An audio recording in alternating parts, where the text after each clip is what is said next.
प्यारे बच्चों, आज हम देख रहे हैं ब्रांच अकाउंट का क्वेश्चन नंबर 1 आरबीडी बुक से ये है।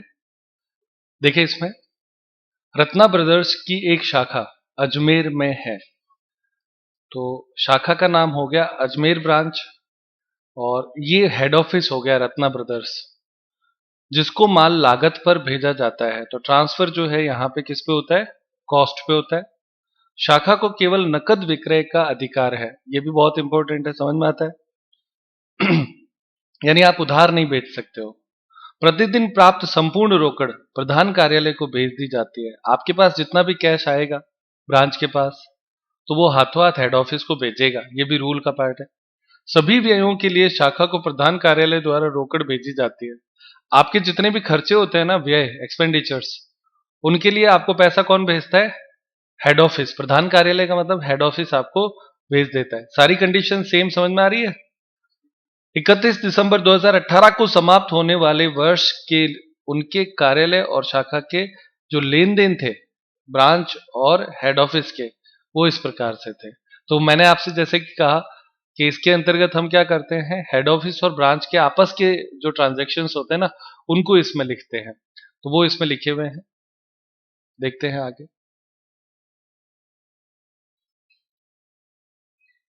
इसमें देखो, सबसे पहले दे रखा है बैलेंस ऑन जनवरी 1 2018, तो ओपनिंग स्टॉक दे रखा है और ओपनिंग पेटी कैश दे रखा है। दोनों समझ में आता है।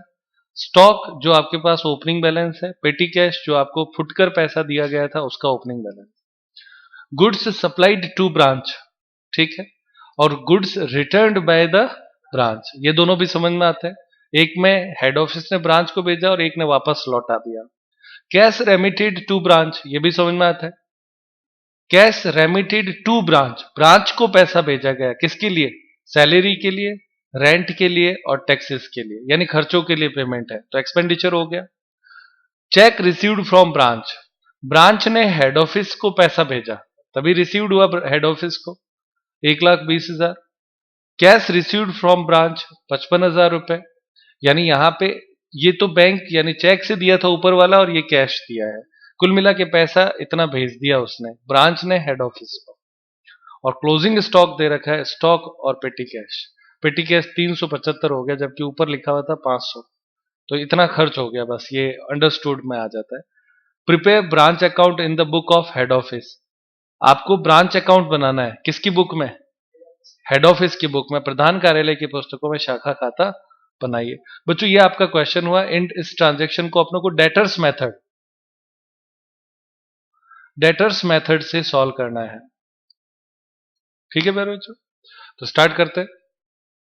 प्यारे बच्चों, अब हम सॉल्यूशन करते हैं। इसमें आपके अजमेर ब्रांच अकाउंट बनाएंगे, दो साइड होगा, एक डीआर साइड और एक सीआर साइड। इसमें सबसे पहली एंट्री से आप स्टार्ट करते हुए चलेंगे, लाइन टू लाइन, कोई चेंज नहीं करना है। दे रखा है ओपनिंग स्टॉक, तो लिखेंगे 2 ब्रांच स्टॉक, ब्रैकेट में शब्द लिख दो ओपी, यानी ओपनिंग है, और अमाउंट इसका दे रखा है 25,000। उसके बाद में ओपनिंग पेटी कैश है, तो लिखेंगे 2 ब्रांच पेटी कैश,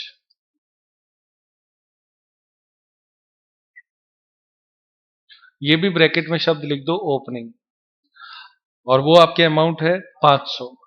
मान लो इसके अलावा और भी हो सकते हैं, स्टॉक हो सकता है, डेटर भी ओपनिंग दिया हुआ होता है, कई बार ओपनिंग फर्नीचर दिया हुआ होता है, ओपनिंग मशीन दे रखा होता है, मान लो कोई मशीन भेजी है, तो जितने भी ओपनिंग बैलेंस है वो इधर आएगा और क्लोजिंग बैलेंस अपोजिट साइड आएगा, ठीक है ना? तो ये हो गया, सबसे पहले 2 लाइन हो गई अपनी। नेक्स्ट पॉइंट क्या लिखा हुआ है?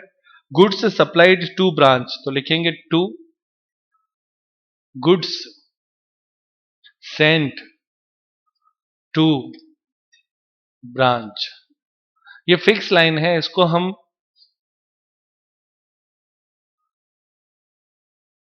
गुड सेंट टू ब्रांच को जीएसटीबी शॉर्ट में लिख सकते हैं, आने वाले जब कभी लिखेंगे तो ऐसा यूज कर सकते हैं। कितना भेजा? 1,20,000 रुपए। आप लोग लगभग ये समझ गए होंगे कि जब हेड ऑफिस कुछ भी भेजता है तो वो 2 में लिखा जाता है, और जब ब्रांच भेजेगी तो वो बाय में लिखा जाएगा, ये भी इसमें आ जाएगा। तो गुड्स भेज दिया। अगला क्या लिखा है? Goods returned by branch, branch ने लौटाया, तो लौटाया तो इस तरफ आएगा, by goods sent to branch, bracket में आर लिख दो, यानी रिटर्न किया है, कितना किया है, 20,000 का। इसको खाता सेम रहेगा, इसलिए नाम नहीं बदलेंगे, नाम वही रहेगा, जिस अकाउंट में मैंने आपको भेजा था उसी अकाउंट में वापस मैंने जमा कर लिया है। इसका मतलब ये होता है, अकाउंटिंग का रूल है ये, जिस अकाउंट में आप, जिस हेड में आप पैसा देते हो तो उसी हेड में अगर रिटर्न है तो उसी हेड में जाना चाहिए, इसलिए दोनों तरफ सेम लिखा जाता है। बस जो रिटर्न है उसमें आर लिख दिया एक बार, अगर आर नहीं लिखते तो भी बाय में लिखा है, इसका मतलब वो अपोजिट है। ठीक है, आगे नेक्स्ट क्या है, खर्चों के लिए पैसे भेजे थे, है ना, तो इसको आप लिखेंगे टू बैंक, क्या शब्द लिखेंगे, टू बैंक, और ब्रैकेट में लिख दो एक्सपेंसेस। तो जब भी कभी हेड ऑफिस खर्चों के लिए पैसे भेजती है तो ऐसी स्थिति में क्या करना होता है, अपने को टू में लिखना होता है। तो खर्चे कौन कौन से थे, सैलरी, कितना है सैलरी, 1,000, फिर रेंट वो आपके है 100, और उसके बाद में है टैक्स वो आपके है 150। तो तीनों की टोटल कितनी हो गई, 1250। ये आपके खर्चों के लिए पैसा भेज दिया गया है। कोई दिक्कत प्यारे बच्चों, हेड ऑफिस ने खर्चों के लिए ब्रांच को पैसा भेज दिया है। अब उसके बाद आगे देखो, नेक्स्ट लिखा हुआ है चेक रिसीव्ड फ्रॉम ब्रांच और कैश रिसीव्ड फ्रॉम ब्रांच, ये दोनों इधर आएंगे बाय, एक तो लिखना है बैंक और एक लिखना है बाय कैश, ये दो शब्द आएंगे। ठीक है, इधर कैश और बैंक आने का मतलब सीधा यही होता है कि आपने किसको भेज दिया है, ब्रांच ने हेड ऑफिस को भेजा है। कितना रुपए भेजा, 1,20,000 और 55,000, 55,000। कोई दिक्कत प्यारे बच्चों इसमें। अब उसके बाद में लाइन टू लाइन चल रहा है, देखो हमने एक भी स्किप नहीं करा। फिर लिखेंगे बाय, स्टॉक दे रखा है क्लोजिंग, तो बाय ब्रांच स्टॉक, ये क्लोजिंग हो गया,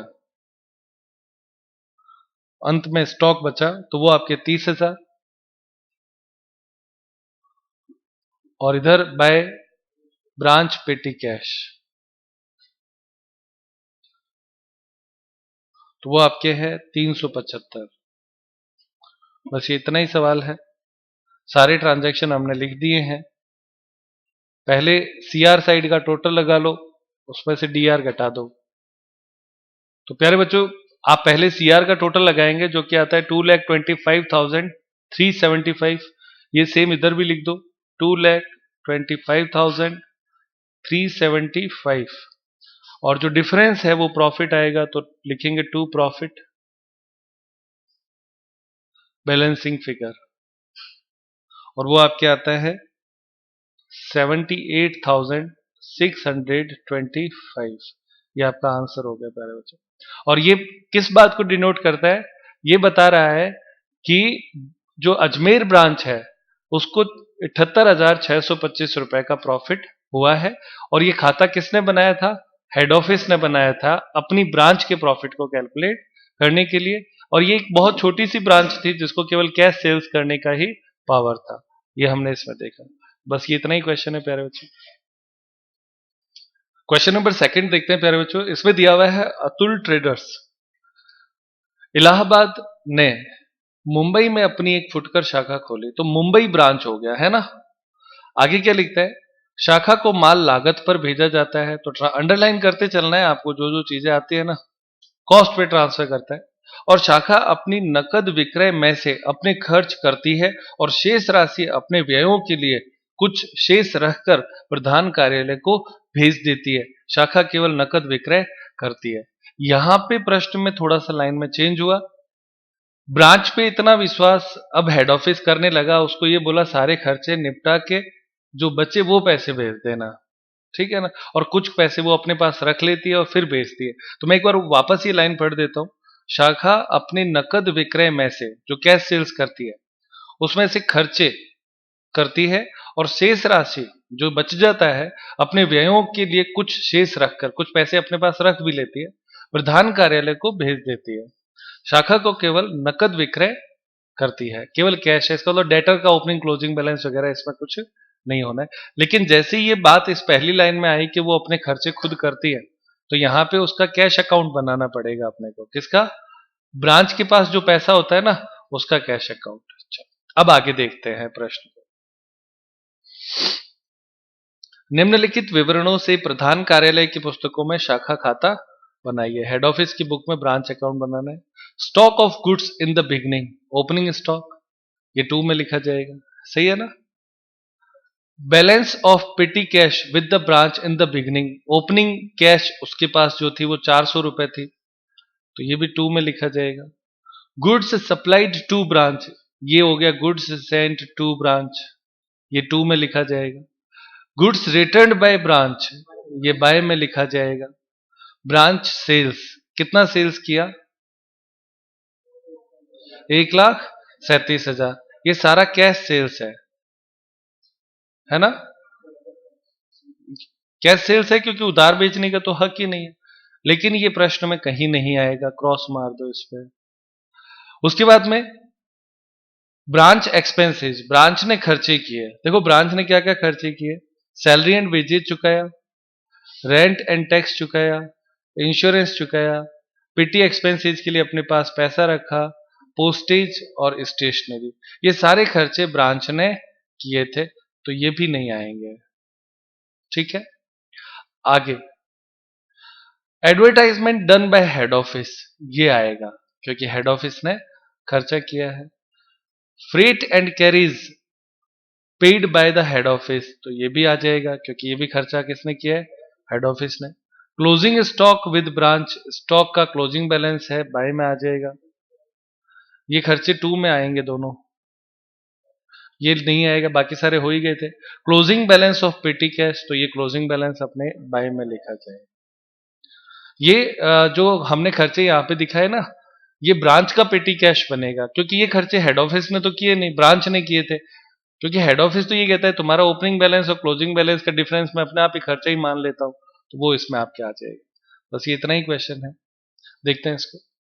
तो ब्रांच अकाउंट इसमें बनाते हैं, देखें। फिर बच्चों अब हम देखते हैं क्वेश्चन नंबर 2 का आंसर। इसमें हम मुंबई ब्रांच अकाउंट बनाएंगे और ये जो है वो डेटर्स मेथड से ही सॉल्व करना है। इसमें एक खाता अपने को और बनाना पड़ेगा जिसको हम बोल सकते हैं कैश अकाउंट या पेटी कैश अकाउंट। ये ब्रांच के पास जो पैसा रहता है उसके बारे में ये अकाउंट होगा, और इसको बनाना इसलिए पड़ेगा क्योंकि प्रश्न में कहीं पे भी ये दिया हुआ नहीं है कि ब्रांच ने हेड ऑफिस को कितना पैसा भेजा है। तो ये कैलकुलेट करने के लिए अपने को ये अकाउंट बनाना पड़ेगा। किसके लिए? Cash sent to head office, है ना? हेड ऑफिस को ब्रांच ने कितना पैसा वापस भेजा है इसके बारे में कोई डिटेल नहीं है, तो ये इसके लिए अपने को बनाना है। तो 2 अकाउंट बनेंगे। तो स्टार्ट करते हैं पहले पॉइंट से। सबसे पहले लिखेंगे टू ब्रांच स्टॉक, लाइन से चलना है ना, तो वो आपके दे रखा है 7,500। फिर उसके बाद में लिखा है आपके बैलेंस ऑफ कैश, तो टू ब्रांच पेटी कैश, वो आपके है 400। उसके बाद में थर्ड नंबर पे दे रखा है गुड्स सप्लाइड टू ब्रांच, तो लिखे to goods sent to branch, तो ये आपके है 1,09,000। उसके बाद में गुड्स रिटर्न है, तो बाय में लिखेंगे by goods sent to branch, bracket में आर यानी रिटर्न, वो आपके कितना है? 19,000। उसके बाद में ब्रांच सेल्स, जैसा कि मैंने आपसे कहा था कि सेल्स इसमें आएगा नहीं, ठीक है, क्रॉस कर दिया। ये इसमें आ जाएगा सेल्स, इस खाते में हाथों हाथ ही लिख दो टू सेल्स। कैश सेल्स था, कितना है? 1,37,000। कितना? पूरा पूरा 37,000 है ना, तो 1,37,000 ये इस तरफ हम लिख देंगे। एक लाइन छोड़ के लिखा है क्योंकि इसमें कैश का ओपनिंग बैलेंस था ना, तो वो लिखना है to balance BD. Opening balance cash का 400 दे रखा था पेटी कैश का, वो लिखना है यहाँ पे। हो गया यहां तक का सारा। सेल्स ऊपर खाते में नहीं आएगा, यहीं पे आएगा सिर्फ। अब उसके बाद में आगे खर्चे दे रखे हैं, तो खर्चे जो जितने भी थे वो सारे ब्रांच ने किए हैं, हेड ऑफिस ने नहीं किए। तो ब्रांच के खर्चे है ना, तो वो इसमें आएंगे ब्रांच कैश अकाउंट में। तो इधर बाय में लिख दें आप, बाय में वेजेज एंड सैलरी कितना है 11,700, लाइन से बोल दे बेटा। फिर बाय इंश्योरेंस, कोई दिक्कत नहीं, 300। फिर उसके बाद में बाय रेंट, वो आपके है 1200। उसके बाद में पिटी एक्सपेंसेस, पिटी एक्सपेंसेस 100। फिर उसके बाद में पोस्टेज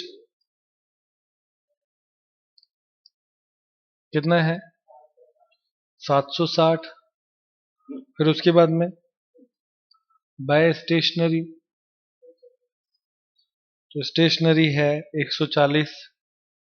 इतने ही खर्चे हैं, 6 खर्चे थे, 6 के 6 खर्चे हमने लिख दिए अलग अलग। ठीक है। अब इसके बाद में क्लोजिंग बैलेंस इसका दे रखा है, तो लिखेंगे बाय बैलेंस सीडी। तो क्लोजिंग बैलेंस आपको 3,200 दिया हुआ है। क्लियर। अब आप देखेंगे इस खाते में हम अंतर निकालेंगे, ठीक है ना। तो अंतर जो आएगा वो इस तरफ आएगा, उसे आप लिखेंगे बाय हेड ऑफिस।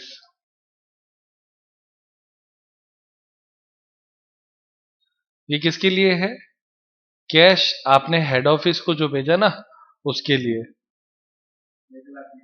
आप इसमें एक शब्द यहां पे लिख दे रेमिटेंस, REMITTANC।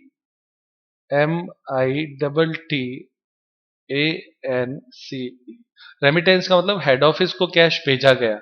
तो ये बैलेंस से निकालना पड़ेगा। इधर का टोटल आता है 1,37,400, इधर का भी टोटल यही आएगा 1,37,400, और अंतर कितना आएगा 1,20,000। ये जो 1,20,000 है ना, ये हेड ऑफिस को ब्रांच ने पैसा भेजा है। समझ में आया बच्चों। ये अकाउंट क्यों बनाया उसका कारण भी हमने इस पे ले लिया कि ये चीज दे नहीं रखी थी। अगर मान लो प्रश्न में ये चीज दे रखी होती तो हम ये अकाउंट नहीं बनाते। ठीक है ना। अब हम इस सवाल को आगे ले जाते हैं। ये 1,20,000 जो हेड ऑफिस को पैसा भेजा, वो यहां पे आप लिखें बाय कैश या बैंक, दोनों में से कोई भी शब्द लिख सकते हैं। 1,20,000 ये आपके वर्किंग नोट कह सकते हैं, आप उसको वर्किंग नोट से हम लेके आए हैं। अब जहां प्रश्न छोड़ा था वहीं से आगे चलो। आगे क्या दिया हुआ है, एडवर्टाइजमेंट का खर्चा हेड ऑफिस ने किया था, तो टू बैंक ब्रैकेट में लिख दो एक्सपेंसेस। और एक्सपेंसेस में एक तो था एडवर्टाइजमेंट एडीवी, वो है आपके 1,600, और एक आपके है फ्रेट एंड कैरेज, वो आपके है 1,400। तो ये दोनों खर्चे टोटल कितना हो गया 3,000 रुपए। हो गई सारी चीजें। अब आगे लाइन पढ़ो क्या है, क्लोजिंग स्टॉक है और कैश है, तो बाय ब्रांच स्टॉक क्लोजिंग, तो ये आपकी कितना है 11,300। और लास्ट पॉइंट अब पढ़ो किताब में, वो आपके दे रखा है पेटी कैश, तो ब्रांच पेटी कैश, ये भी क्लोजिंग बैलेंस है, कितना है 3,200। बस ये इतना ही क्वेश्चन है प्यारे बच्चों। इधर का टोटल लगाना है अब अपने को। पहले सीआर का टोटल लगा लो, कितना आता है